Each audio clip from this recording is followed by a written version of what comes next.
Thank you very much. It is a great pleasure to be with you this afternoon in the framework of this M+ Vision Biomedical Conference for Innovation. Julio, thank you very much for inviting me and giving me the chance of sharing some time with you.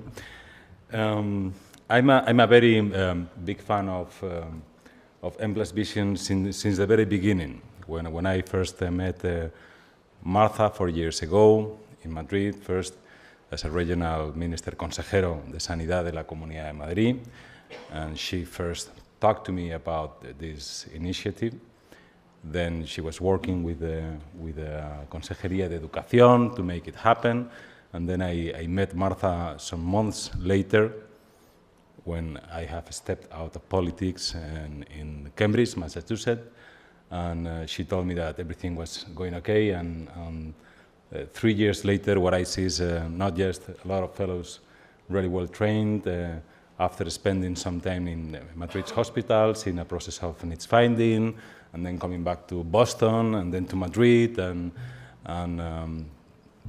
evolving in their research projects. But I see a big impact on the healthcare system, a lot of people engaged, and a lot of people trying to change their mindsets and to make the most of our healthcare system. It is a pleasure also to present this case. This is the RGA case, Rehabilitation Gaming System case. It is a case written by Professor Peter Bryan. He's a professor of entrepreneurship at a business school, and he was an entrepreneur himself. He was involved in launching several startups based on technology and science in his home country, Australia, and then he decided to devote his life to academics, and he came to a business school. And then we met this wonderful team, Karma and Paul. Paul is the chief scientist officer of a lab called SPECS in Universidad Pompeu Fabra, and Karma is the director of the Technology Transfer Office. And first I proposed them to work together for a period of time in a project, an open business plan competition we are running every year in partnership with Centro called Passionie. And after that, we proposed them to write the case of RGS. It is a case that describes a situation that many of you may be facing, and if you are not facing that situation, I hope many of you have the chance to face it in the future, a situation in which a team of researchers decide to found a spin-off, a startup coming out from the technology and the science they have been working on. And of course, you face pretty similar problems. The goals of commercially motivated investors, as a few minutes ago was described, are not exactly the same than those goals of the teams of researchers. There is a contrast, and there could be a potential conflict between the norms and the incentives and the interest of scientists and commercial motivated investors. You have to balance a financial, social, and of course scientific risk in technology commercialization, especially in those projects based on highly innovative technology. And you need to align all of those goals, the goals of the team of researchers, scientific goals, and the commercial goals to make it happen. As Paul usually says, and it is described very well in the case, that he is going to present to you himself, because Paul is here. Please, Paul, I don't know if you put your presentation on. It is on your computer, and is there a way of? Oh, okay, perfect. Please, come. It is a pleasure to introduce you to Paul. And as Paul usually says, when he's asked about the potential conflict between commercial interest and scientific interest, he usually says that for specs, the labs he managed, market is not a conflict for science. Market is, can be the validation of science and technology. So Paul, please share with us your insights about technology transfer and explain us what RGS is. Thank you very much. Thank you. An applause, a warm applause for... Thank you. Thank you, Franco. So good afternoon. Thank you, Juanjo, for the nice introduction. Great for inviting us. Thank you. So I'm here with some of my team members, so Carmen Buisson and Christian Moscardi. And I want to talk with you about our adventure to translate an idea we had about 10 years ago into a product that can be commercialized. That's not really en route of being commercialized, but there are, of course, as usual, many hurdles in front of us that we try to tackle in sort of a systematic way. So I'm an ICREA research professor at Pompeu Fabra in Barcelona for the last 8 years. And I think ICREA is a great system and I can highly recommend it to you. So this is really what we're talking about. So here we have a stroke survivor. He's at home working independently with a computer system on which we have a virtual reality environment running in which this human is performing tasks. This is the product we're trying to commercialize. It's called the Rehabilitation Gaming System, and I'm going to describe to you what brought us to this point. Now, the point is, of course, you can say, well, okay, technology, virtuality, that's great. We should use these kinds of things. But the point is, how do you use this to have impact? And that is not necessarily a trivial problem to solve. Okay? So I'm going to focus on the 4 steps we went through to get to this point, which is on the one hand, the idea, what was the background of the idea, what was also the ambition that we built on that basis, then what was the science that we brought to bear to realizing this idea and building it into a technology, and how are we now generating impact, right, in society. So this was actually how it all started 12 years ago in a big 180 square meter space in Neuchâtel, where we deployed an exhibition called ADA. It is the world's largest interactive space ever built so far. And ADA was visited by about 500,000 people over a period of 6 months. This was my project, and it was part of the Swiss National Expo of 2002. But just in doing this, for rather different reasons, we discovered that these interactive media systems, of which ADA is an example, were incredibly effective in interacting with people with different kinds of handicaps. People that might be blind or deaf or mentally incapacitated partially, or people who might come in a wheelchair. We realized that these interactive media systems actually built a whole new language of interaction. It was very effective. So that got us to think, how do we now build on this? How do we translate this into something that can really be used in society? So we also worked there with H.R. Giger. I want to mention him. He's a great artist. He just passed away a month ago. Also worked on the Alien series, as you might know. But also Giger expresses very much a link that we cherish a lot doing science, which is the link to art. Right? So I think there's a very natural transfer between science and art helping us explore boundaries. And similarly, I think there's a very natural linking to market and commercialization. And I think, and this is also going to be one of my conclusions, I feel that right now the models we apply to this are too much imposing barriers between these different domains of human activity. So how do we get from the idea to an RGS product, right? So, well, we have to define your target, right? Where are we going to have impact in society specifically in a way, that's of course where also the neurosis of the scientist comes in a way that impact is measurable, right? Not that you have to wave your hands and say, oh, it's awesome. It's if you go to Silicon Valley, everything's awesome, right? But if you ask them, why is it awesome? Actually, people often don't know. It's just because they believe it's awesome, and that we are scientists, so we want to know why something is awesome. So for that, you need a clear target. You need to then to define the content of the system you want to build to actually have that impact on the target. And you have to think about your validation and subsequently then this step to societal impact. And of course, this continuous concern, how do you then really finance all these steps and these operations? I think we have by now an answer to these different steps with respect to the rehabilitation gaming system. And this is what I would like to share with you. So our target became stroke. Why stroke? Well, there are a number of reasons of this.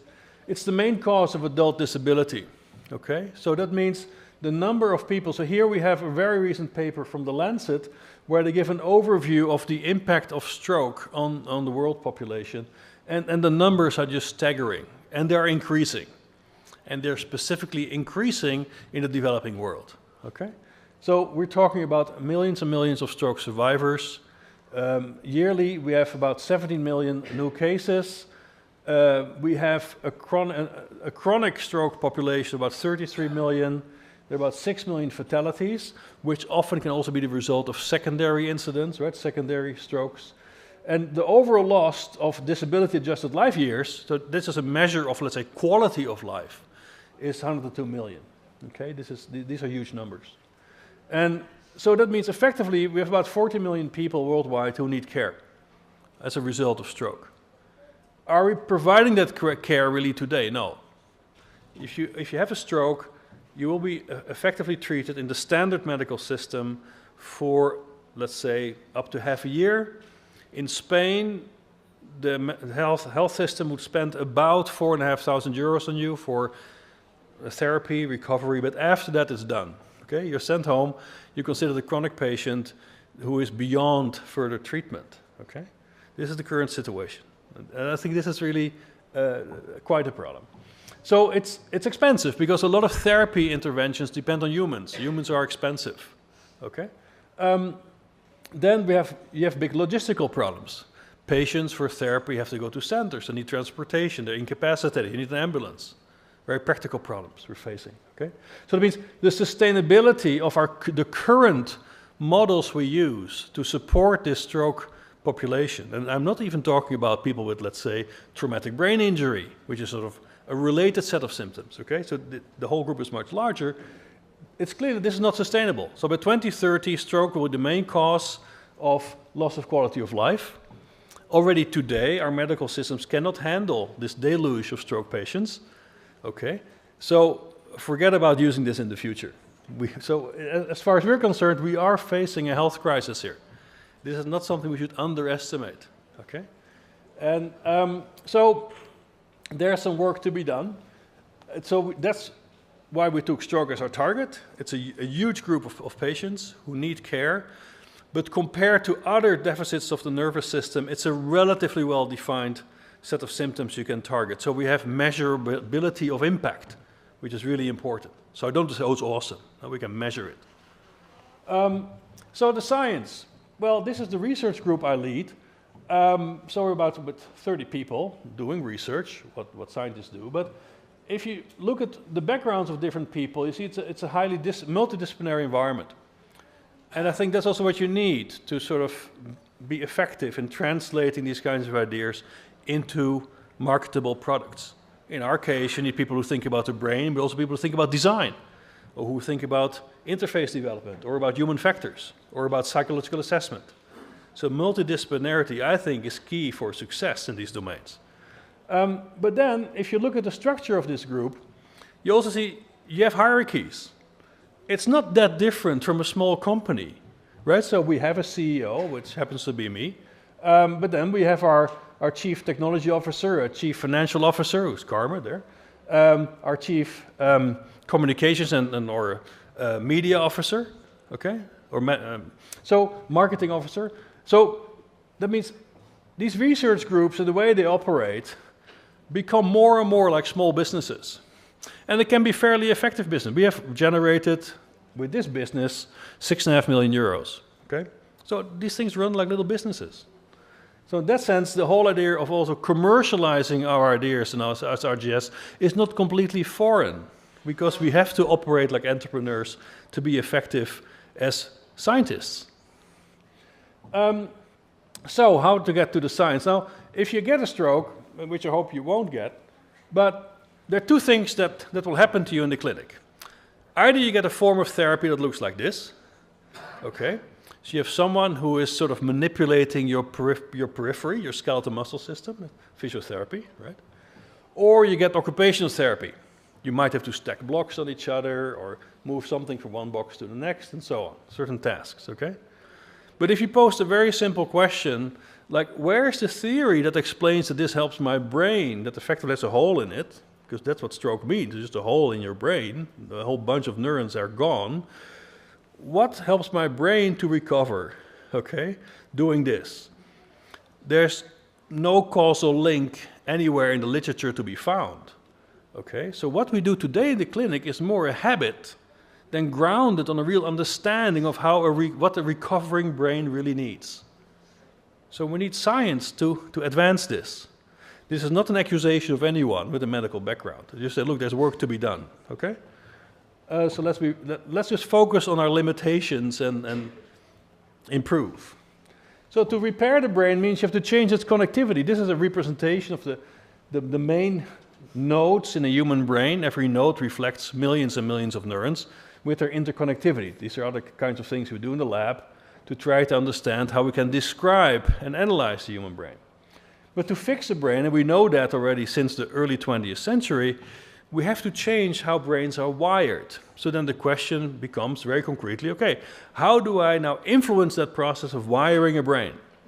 That's what you have to do. And moving my finger is not going to do that, okay? So this is the science we're about in specs is about how can I explain psyche. This is an old mosaic of psyche, or the psychological properties of our brain, from the perspective of a physical brain. This is a human brain that's about 80 billion or 90 billion neurons, and it weighs about 1.5 kilograms, and it can do amazing things. So we built theories for that, but we often lose sight, also in neuroscience, of what a scientific theory really means. A scientific theory really wants to explain natural phenomena. It wants to make predictions to be tested on its validity, and it wants to control. It wants to control reality in some form. Performing an experiment is you controlling reality. Okay, so these three factors are the core determinants of what makes a good scientific theory. All right, so that's what we try to do. And we have such a theory. It's called distributed adaptive control, and we're sort of working on this for the last 20 years, and the details don't really matter, okay? But the point is, we publish about it in the leading journals in neuroscience, okay? Like we are in Nature and in Neuron and whatever. We have an integrated theory about how we believe the brain works. This can all be wrong. That's good, right? Be wrong, be strong. In science, we learn by being falsified. So I'm not saying this is true with a big T. This is our best current guess about how we can think about the brain. But we use this theory now to make a very strong statement on how our intervention had to work. This is how we now used our science to build an intervention in the clinic. So an important aspect of our theory is that we are in some sense anti-reductionist. We follow Giambattista Vico, and this will become later also of some relevance, who actually, in debate with Descartes, proposed, look, let's forget reduction. That's not the way forward. Maybe we should focus on the things we can build. Maybe the things we can build are those things we can really understand. So this is an important aspect of our methodology. We built artificial systems like these robot systems, for instance, or neuroprosthetic systems, as ways to test our theory. And in the same way, we built RGS as a way to test that theory. So it's part of this synthetic method that is driving our science forward. And Vico is cool. Actually, if you think about it, the way Watson and Crick discovered the structure of DNA was exactly by following that method. They didn't write a bunch of equations that they solved. They had the workshop make metal plates of these shapes that they put together in different forms to explain the X-ray diffraction images generated by Rosalind Franklin. Okay? This is how they in the end understood the structure of DNA, by following the synthetic, by building their understanding, if you want. So we're following the same approach. So what did we do for RGS?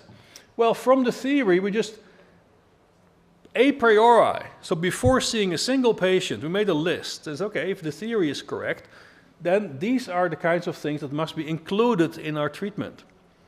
So that makes our approach deductive, right? We've derived from our theory strong predictions. And these are things like, well, you want it to be task-oriented. If you go to the clinic, the rule is repetitive training. Do the same thing a lot. We think it's a bad idea. Brains don't really like that. We think brains really like tasks and goals and rewards, okay? Also, another aspect in the theory on the brain, we understand at least a little bit that you have to be sensitive to different learning systems in the brain. And these learning systems are sometimes in competition with each other. You must take this into account, all right? So the key point here is that the intervention we built was a direct expression of this scientific theory. So now, in testing this in the clinic, we're testing our theory. We do a form of deductive medicine, and that's where we want to get to, okay? So that's how RGS was born from our science. We put now the interactive media together with the predictions from our theory on the protocol. Because again, the point, it's not the virtual reality as such. It's what you do with it, okay? So that brought us to this technology. So RGS is essentially realized with off-the-shelf equipment. We have a motion capture system, essentially it's a Kinect. We have a touchscreen computer. We have removed these gloves because there are other ways for it, but we focus always on using off-the-shelf components while focusing all the effort on the software and the operating system behind it. And essentially, we built a rehabilitation operating system. So that brought us then to our commercial prototype, which now has to be seen by 200 patients in clinics or over 200 patients, and we've tested this on 50 people at home, all right? Just to show you that validation is key, again, it's not to say like, oh, I programmed all this stuff and it looks really cool and it's awesome. It's not the way forward. You have to test this. Why is this awesome? Well, it works. So we're treating acute patients here, so this less than 3 weeks after the stroke. We have a control group, as you always do, it's double blind. You have a control group that doesn't get RGS, and you have the experimental group. Here we look at their differences in motor scales, in functional scales. As always, we use all the standard scales used in the clinic worldwide to compare the impact of RGS on our patients, and we see that on these functional scales indicated with the stars, we have a significant difference after 12 weeks. So this shows for acute patients, you have more rapid recovery, right? The slope is steeper, but also to a higher level of functionality. And this impact on functionality is in a range that it really translates to impact in activities of daily living. So then we do the same thing, of course, with chronic patients. We also look at exoskeletons or rehabilitation robotics. We added here haptic feedback to the system. So we looked at different kinds of manipulations. Then I just have a really abstract representation because these curves here just display the number of clinical scales on which we have a significant positive effect. Okay, so you see here, after week 4 of training for all the chronic patients, we have a high impact. But you see in the follow-up, the 16-week follow-up, some patients in the haptic group are still improving.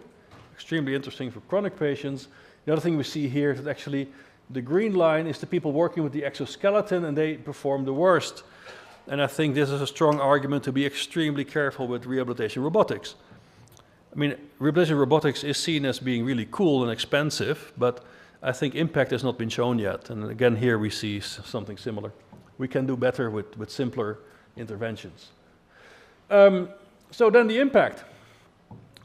So here we have translated the idea via our science into a commercial prototype. We're very confident this works. We know this works. Okay? We've treated hundreds of people now. And many of them ask us, can I keep it? Because I like it. I want to have it. Okay? And then we have to say, sorry, we cannot do this yet. So how do we distribute this now? Right? This was the main point. We have this health crisis. We have something in our hands that we know works. It's cheap, okay? And it can just be distributed. So this is now what we have to do, right? We want to reach as many people as possible addressing this health crisis, but using a sustainable model, right? We cannot keep on bankrolling this from the research environment. It's just not working. So we have to find sustainability, and I want to close this science, innovation, commercialization loop, right? So these were the explicit targets of our commercialization. Okay, so there's no word here about profits, return on investment, or anything like this, because I think these things will sort of follow automatically if you do these things that matter right. We have built an integrated e-health solution because, of course, you have to think about your primary healthcare providers, the secondary healthcare providers, and so on. This is your standard e-health integration. That's all done. But the point is that I think a more fundamental question here is, do we need to advance health and quality of life via the known medical industrial complex?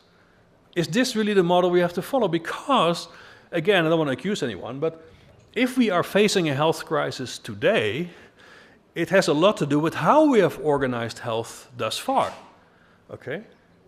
So to solve that is maybe not by just growing the same system to a larger scale. Maybe we should question some of its fundamentals, and I think we must, to solve this health crisis. And in our opinion, we have to rethink the notion of the patient. And certainly the chronic patient is not affected anymore by the medical system. So I think we have to rethink patients in this context more as users of a service, okay? They are empowered. We can empower them. We can also give them more autonomy than they have today, right? We can give them also more control over how they rehabilitate. So I see in our step towards commercialization, we really want to also question some of these fundamentals of the current healthcare system, because frankly, it doesn't work, okay? And we have to rethink this very carefully. That doesn't mean we can deny them, of course not. They're part of our reality. We have to work with them. But we have to also try to bypass it and empower the users. Because remember, this is a population of tens of millions. Okay? It's not a small group of people. We followed the standard road of creativity, right? We exposed ourselves to the domain of innovation, business development, just to learn. Is there a theory, as a scientist, you post yourself, is there a theory of building a business? And then, of course, you have to discover that there is none. So we chewed on that for a while. So you see, since 2011, we're trying to make the commercialization a reality. So we won a few prizes for that. We got a lot of support from Juan José and people here at the business school, which has been extremely helpful. We learned a lot from that. It has been very important for us. And now we have a mystery sponsor who is willing to invest in that startup. And in addition, we have identified a commercial partner who is very complementary with our objectives. So we think we have these two elements now sort of in place to make our next move. So for the discussion, then let me analyze a little bit how I see the strengths and weaknesses of what we're trying to achieve here. And let's see if we can learn, or you maybe have some solutions for me, right? So the point is, we are very different from a standard startup. We don't have a patent or an idea. That's awesome. We build it, we tested it, it exists, okay? In the research environment, we built the commercial prototype. It's there, it's used at home, ready to go, okay? Our challenge is more scale enlargement, business models, and so on, okay? Then we are leading the crowd, the pack, internationally, because this is the only approach that has science behind it. It has the clinical studies with sufficient subjects in it. So we've done our homework. Takes some time, but then you got something, right? And right now there's still little competition. I will say something more about that later. We have an identified market, the stroke patients, and their healthcare providers and their direct social environment of the patients. So we have an identified market and we have a team. So the team will be coming out of the SPECS research environment, the core team. Okay, these are people who are familiar with how we work, what we've done. I'm a scientist, so I stay in the academic environment. I have no idea about business. We have a business partner, we have an investor. Okay, so we believe our strength is that we have identified our product, our market, and we have a team. We're ready to go.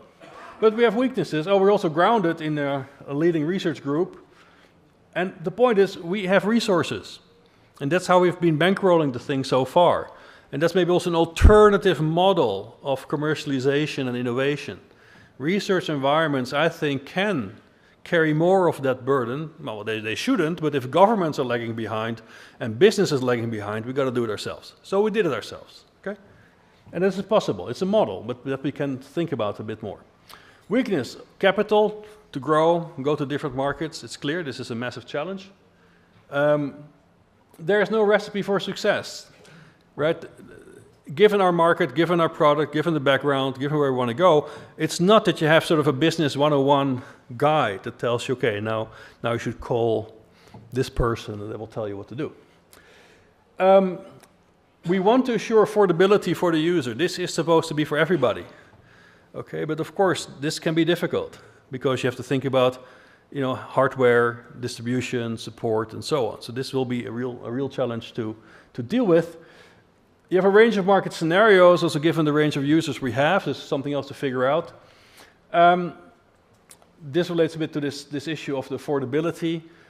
If you have this startup coming out of the research environment, how do you deal with, for instance, customer support? What do I know about customer support? Okay, I prefer often sort of to speak my mind to people, and then you're not supposed to do that. That's not customer support.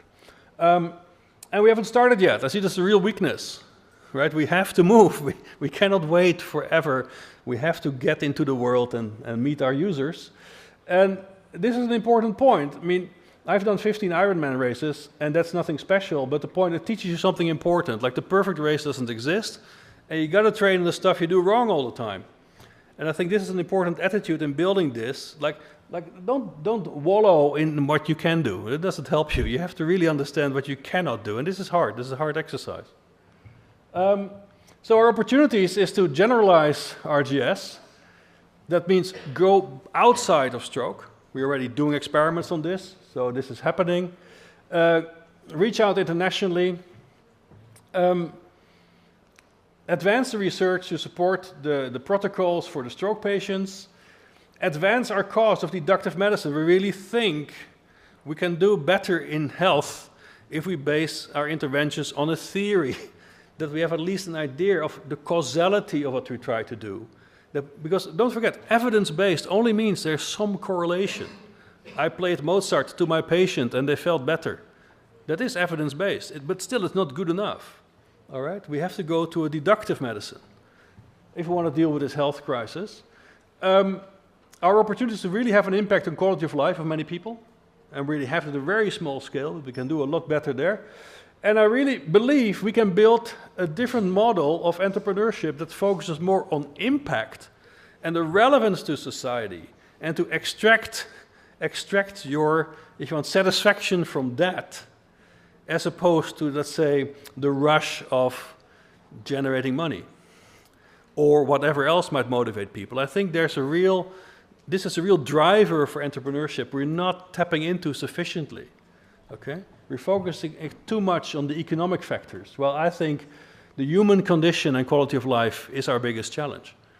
So our threats, we have copycats, they read our papers, they program something, there's nothing behind it, right? So we have to deal with it, but our response is to actually release a free version of our system that includes all the functionality of our copycats. So we just kill their market, all right? I think this is a nice strategy. We have meddling institutions. I mean, what I see is that universities, the ones we have to deal with, really don't understand transfer, innovation. There are no models, there are no protocols, there are no rules. Everything depends on individual negotiations, and it's very intransparent. So with our host institution, we're now discussing for the last 3 years to come to an agreement. This is just not helping. It's really not good. It's not their fault, okay? It's the culture we're dealing with, but we have to improve that. So IP protection, I think the intellectual property of RGS cannot be protected through patents. Why inform my competitors? If no one wants to hold up my patent, who has the cash to hold up my patent when someone infringes them? We have to rethink this, how we defend. So we just move fast, okay? Because we think we can be fast. We have to watch out for creating unrealistic expectations in our users. right? Some stroke patients can just never fully recover. And we have to make sure we don't create these false hopes like, oh, now they're going to make me fly and they make me 30 years younger and so on. This is really an important threat that we have to mitigate. We have to collaborate with the medical industrial complex. On the other hand, the medical industrial complex can crush us very easily. So this is a balancing act that we have to perform. We have a range of business models and culture models to deal with. Here we operate in Spain, we talk to people in Germany, we talk to people in South America, right? That all bring different approaches to bear on how health is managed. And business appears risk-phobic. I see this really as a big threat and a big lesson of what I saw, talking with venture capitalists, potential companies and commercial partners. They seem to be only concerned about minimizing their risk. Well, you try to say, but look at the opportunity. So, oh yeah, but look, we might lose money next month, right? I found this very surprising. I always believed that entrepreneurship was about this sort of adventurous spirit of attacking risk, you know, full front, but apparently not. Maybe I'm wrong, so you can educate me. But so I think we have to be able to accept risk here. So we want to get to our users as soon as possible. Our model has been to bankroll this whole thing from the research environment, which has worked for us to build the commercial prototype and bring us to where we are. But now we got to make the jump into a commercial method and find investors for that and supporters and a commercial context, which I hope we have achieved. And we have to realize a new model of innovation, which is the summary of what I tried to tell you, which I call Vico's loop. And this is also to sort of summarize a bit where the whole adventure we had. I mean, you might be familiar with Stokes' model of innovation. It's a classic in innovation where you would say, look, if you look at how basic science relates to, let's say, applied science and innovation, actually you have different domains of activity in science, right? You have sort of your basic scientists like Bohr, who couldn't care less about whether stuff is useful. He just wants to understand fundamental principles of the universe. And on the other extreme, you would have Edison, who would not care about principles, but would just care about getting stuff to work, more an engineering can-do attitude towards building things. And then Pasteur, Louis Pasteur, which is sitting somewhere in between, trying to combine the idea of principles with application. Okay? So that's a nice idea, but I think it's not really reflecting the model we have followed. So our model looks more like this, where from our theory, combined with an idea, we build RGS, which is our application, but in the application we are testing predictions from the theory, as I described to you, right? In those protocols are explicitly declared predictions derived from our theory on how I at least believe the brain works. So if stuff fails for the user at home, I'm learning something about the brain, okay? This might be unique for our activity and for this specific case of commercialization, but I don't think that's true. I think we can find that leverage in linking and finding these more close links between innovation, commercialization, and science than is happening so far. Often it goes out of the lab and bye-bye, we will not see this again. I think this is a mistake. We can have a synergy here and a positive feedback that I believe can be very powerful for innovation and also a motivator for research environments to really support innovation and transfer. So then also for us an important lesson is that, you know, money as such is just a means to an end. But the end of our whole operation is really the impact that we want to have with the science that we advance. And that impact we can only have through commercialization. So I showed you the idea, where it came from, building an exhibition. We combined this with our science to build the RGS technology. We're now at the sort of at the threshold, right, to really bring this to the users in society. And the big opportunity I see here, and also the reality that I see in what we have created with RGS, is that I think we really can build the science and technology of well-being. We have to maybe also rethink a little bit what the objectives of science are.